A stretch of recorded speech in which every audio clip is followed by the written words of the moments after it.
દીપડાના પાંજરા પાસે video viral થતાં તંત્ર એક્શનમાં, યુવકે માફી માંગી। આજના સોશિયલ મીડિયા ગ્રુપમાં રીલ્સ બનાવવાનો ક્રેઝ યુવાનોમાં સતત વધી રહ્યો છે। ઘણી વખત લાઇક અને ફોલોઅર્સની લાલચમાં યુવાનો પોતાના જીવની સાથે કાયદાની મર્યાદા પણ ભૂલી જતા હોય છે। ત્યારે વડોદરાના સયાજીબાગ પ્રાણી સંગ્રહાલય ઝૂમાં આવો જ એક ચોંકાવનારો કિસ્સો સામે આવ્યો હતો। ઝૂના પ્રતિબંધિત વિસ્તારમાં 3 યુવકો દ્વારા ખૂંખાર દીપડાના પાંજરાની સાવ નજીક જઈને રીલ બનાવવામાં આવી અને સોશિયલ મીડિયામાં આ વિડીયો વાયરલ થતાં ઝૂ તંત્ર અને વહીવટીતંત્ર હરકતમાં આવ્યું। વાયરલ વિડીયોમાં યુવકો જોખમી રીતે દીપડાની નજીક પહોંચતા જોવા મળતા સુરક્ષા વ્યવસ્થાને લઈને પણ સવાલો ઊભા થયા હતા। વિડીયો વાયરલ થયા બાદ ઝૂ તંત્ર દ્વારા યુવકો સામે પોલીસ ફરિયાદ નોંધવાની તજવીજ હાથ ધરવામાં આવી। પોલીસ કાર્યવાહીનો અણસાર મળતા જ વિડીયો વાયરલ કરનાર મુખ્ય યુવક સુજલ પ્રસાદ તાત્કાલિક ઝૂ સત્તાધીશોના શરણે પહોંચ્યો હતો।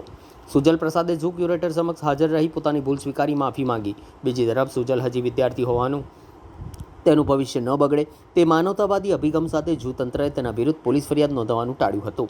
જો કે યુવક પાસેથી લેખિતમાં માફીપત્ર લેવામાં આવ્યું છે અને તેની સામે દંડાત્મક કાર્યવાહી પણ કરવામાં આવી હોવાનું જાણવા મળ્યું છે।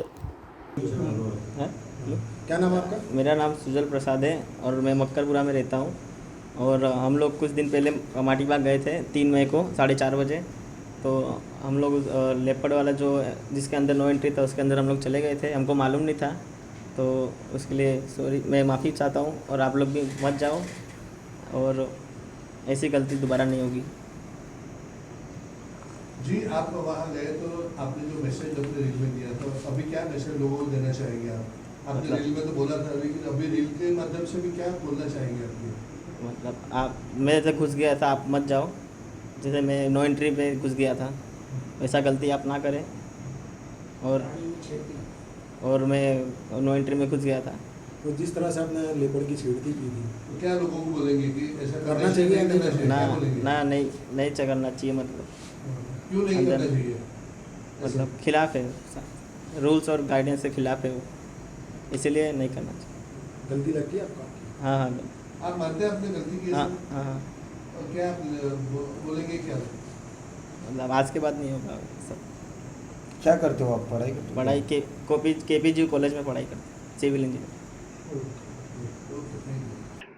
નમસ્કાર, હું જણાવવા માંગીશ કે તારીખ 14 મેના રોજ ઇન્સ્ટાગ્રામ પર વાયરલ થયેલ એક રીલ જ્યાં ઝૂ જોવા આવેલા કોઈ અમુક ત્રણ છોકરાઓ જે દીપડાના પિંજરાની બાજુનો જે પ્રતિબંધિત વિસ્તાર છે, નો એન્ટ્રી વિસ્તાર છે, એમાં ગેટ કૂદીને જતા રહ્યા હતા અને તેઓએ એક રીલ બનાવી, દીપડાને નજીકથી રીલ બનાવી અને છેડતી કરવાનો જે વિડીયો બનાવ્યો હતો અને એ રીલ જે એમની ઇન્સ્ટાગ્રામ પર વાયરલ થઈ હતી, એ વાયરલ રીલના આધારે આપણે તાત્કાલિક એમની કાર્યવાહી શરૂ કરી અને વન્યજીવન અધિનિયમ હેઠળ તેમના પર પાકા પાયે ગુનો દાખલ કરવાની અમારી સંપૂર્ણ કાર્યવાહી આપણે હાથ ધરેલી હતી।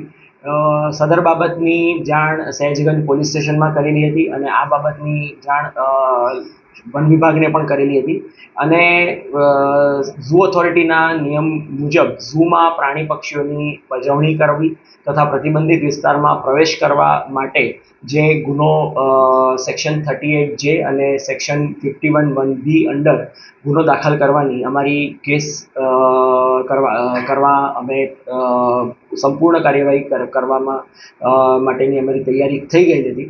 ત્યારબાદ આ જે આજરોજ સવારે અમને એક મેસેજ મળ્યો કે જેને રીલ બનાવનાર સુજલ પ્રસાદ જે મકરપુરા ખાતે રહે છે, વડોદરા મકરપુરા રહે છે, તેઓ ખુદ અમારી સમક્ષ રૂબરૂ હાજર થવાના છે।